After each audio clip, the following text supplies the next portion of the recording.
गुरुजी, किसी जीव के साथ गलत कर्म या पाप कर्म करने से हम पर पाप चढ़ता है, हमारा कर्म बंधन होता है और फलस्वरूप आने वाले समय में या आने वाले किसी भव में वह जीव भी हमारे साथ समान अनुपात में गलत कर्म करता है, जिससे हमारा इस भव में किया हुआ पाप कर्म कट जाए।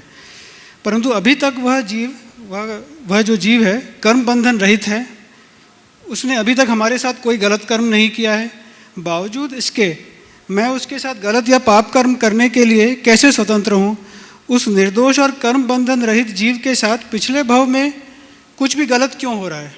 मैंने अभी जो इस भव में है वो गलत क्यों हो रहा है? वो फ्यूचर में तो मेरे साथ गलत कर सकता है, लेकिन अभी मैं उसके साथ गलत क्यों करूँ? अभी तक तो उसने कुछ गलत नहीं किया है। सवाल की गहराई ये है गुरुदेव कि निगोद से उत्पन्न हुए कर्म रहित जीव के साथ पाप और पुण्य कैसे जुड़ जाता है?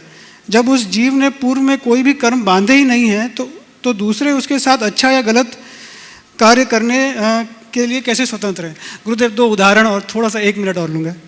महावीर भगवान के जीव में पूर्व भव में राजा रहते हुए खौलता हुआ गर्म शीशा अपने सेवक के कानों में डलवाया था।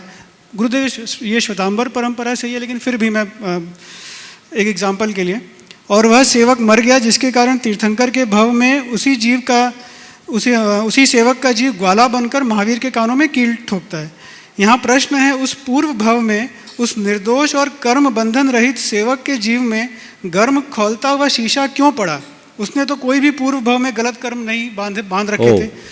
और गुरुदेव, एक छोटा सा आशय समझ गया। और मैं एक और उदाहरण, ये पार्श्व भगवान के जीव में, मैंने पार्श्व के जीव ने कोई गलती की थी? मैं वहीं आ रहा हूँ। कमठ को, गुरुदेव 1 मिनट और लूँगा बस। पार्श्व के जीव ने क्या कोई गलती की थी? कमठ को समझाकर कि लकड़ी न जलाया जाए जिससे नाग नागिन की हिंसा न हो। अगर पार्श्व ने कोई गलती नहीं की थी, कोई कर्म बांधने लायक कृत्य नहीं किया था, तो कमठ ने देव बनकर पार्श्व को इतने उपसर्ग क्यों दिए? यहाँ प्रश्न यह है कि कर्म बंधन क्या कर्म करने वाले पर निर्भर नहीं करता, बल्कि कमठ तुल्य उस जीव की समझ पर निर्भर करता है जिसके साथ वह कर्म किया जाए? देखिए, बहुत लंबा प्रश्न है और इसका सार केवल एक ही है कि हम लोग कर्म सिद्धांत को समझने में चूक गए। प्राय ऐसा कहा जाता है, कहा क्या जाता है, एक आम धारणा है कि हम जो करते हैं उसी के अनुरूप सब कुछ होता है और हम लोगों का एक दूसरे के साथ भवांतरों तक वैर बनता है। जैसा हम करते हैं वैसा ही हमें भुगतना पड़ता है। ये बहुत सामान्य कथन है। हमारे जीवन में जो कुछ भी घट रहा है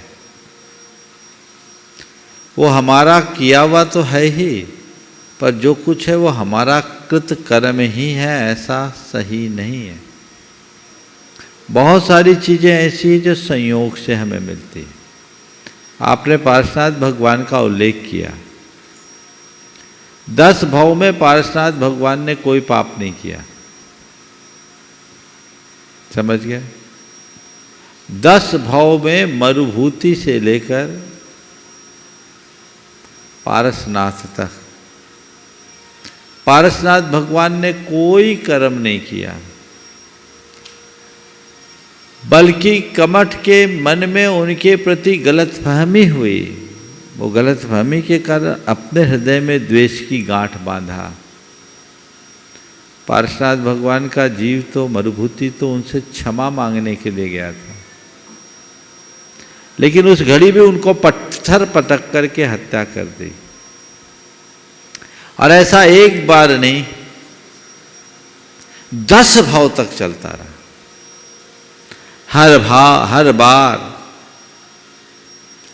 कमठ के जीव ने उन पर अटैक किया, उसका पतन हुआ और पार्श्वनाथ भगवान के जीव ने उसको सहन किया, उनका उत्थान हुआ। चला, अगर हम कोई कृतकर्म की दृष्टि से देखें तो ऐसा कुछ भी नहीं दिखता, पर ऐसा संयोग बना और उनकी क्षमता, अपनी क्षमता के बल पर उनने उस कर्म का क्षय किया और केवल ज्ञान प्राप्त कर लिए, भगवान बन गए। तो इसको एक संयोग के रूप में देखना चाहिए, समझ रहे हैं। तो हमने आज हमारे साथ किसी ने चीटिंग की, तो कोई जरूरी नहीं कि हमने अतीत में उसके साथ चीटिंग की होगी इसीलिए वो चीटिंग कर रहा है। हमने ऐसी परिस्थितियां निर्मित की, ऐसे संयोग बन गए, हमने कुछ बेवकूफ़ी की, हम कोई लालच में फंसे, हमने जल्दी कोई विश्वास कर लिया, इससे हम चीटिंग के शिकार हो गए, समझ गए। तो ये जो कहा जाता है कि हम जैसा करते वैसे भरते, सब कुछ रिटर्न होता है। जो हम करते वो तो भुगतना पड़ता है, पर जो नहीं करते वो भी भुगतना पड़ता है। संयोग, क्योंकि कर्म अपना फल द्रव्य क्षेत्र काल भाव के अनुसार देता है, समझ गए। अभी आपका कोई पाप कर्म उदय में आने वाला नहीं है, पर गलत जगह चले जाओगे, गलत लोगों के साथ चले जाओगे, तो तुम्हारा पाप उदीरित हो जाएगा।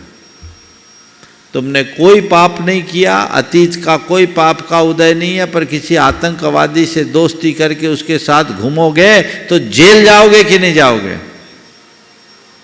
बोलो, जाओगे ना। तुम्हारा पिछला कोई रिकॉर्ड नहीं, लेकिन इतना सब कुछ होने के बाद भी अब तुम क्यों गए? कर्म कैसे? बिना कर्म के तो गए नहीं, तो कर्म कहां से आया? गलत द्रव्य, गलत क्षेत्र, गलत काल और गलत भाव के प्रभाव में तुम्हारा पुण्य भी पाप में परिवर्तित हो गया, या जो कर्म नहीं आना था वो भी आ गया। संयोग बदल गए, समझ गए। तो ये चक्र चलता है। हमारे जीवन में जो घटता है वो कर्म के निमित्त से होता है, ऐसा पूरी तरह सही नहीं है, ये सत्यांश है। उसमें कर्म का पुट तो होता है, पर केवल कर्म का ही पुट नहीं होता।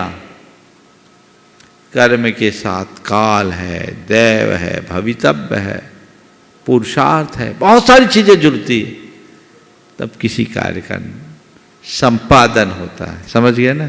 तो मैं समझता हूँ बात अब स्पष्ट हो गई होगी। इतने जितने भी उदाहरण उनमें वो सब चीज़ें वैसे जुड़ेगी। तो महाराज जी आज आपने तो हमें एक कन्फ्यूजन कर दिया, नया कन्फ्यूजन कर दिया कि अभी तक तो हम अपने मन की क्षमता रखने के लिए यही सोचते थे कि हमने उनके साथ बुरा किया होगा इसलिए आज हमारा बुरा हो गया। तो अब तो हम बिना बुरा किए भी हमारा हो सकता है, तो फिर हम तो हमारा कोई बुरा करे तो हम उसके बुरा करने में तुल जाए, ऐसा मत सोचना। जब बिना बुरा किए भी हो सकता है तो बुरा करने में तो पक्का होगा, समझ गए ना। जब पारसनाथ भगवान के भावों को देखो, एक हाथ से ताली बजती रही, बजी ना, तो दोनों हाथ मिलेंगे तब तो पता नहीं क्या होगा। तो क्या करो, अपने मन को समाधान देने के लिए जब तुम्हारे साथ ऐसा कुछ घटे तो ये सोचो ये मेरे कर्म का उदय है, हुआ है, कर्म का उदय है, समझ गए। वैसा द्रव्य क्षेत्र काल भाव बन गया, तुम्हारा कर्म बदल गया। पाप में भी बदल सकता है, पुण्य में भी बदल सकता है। इसलिए अनुकूल द्रव्य क्षेत्र काल भाव का आश्रय लो, प्रतिकूल द्रव्य क्षेत्र काल भाव से बचो। कर्म के निमित्त भूत, उदीरना के कारणभूत नो कर्मों से बचो। नो कर्म यानी निमित्तों से बचो, समझ गए। उससे अपना जीवन सलामत। चलिएगा।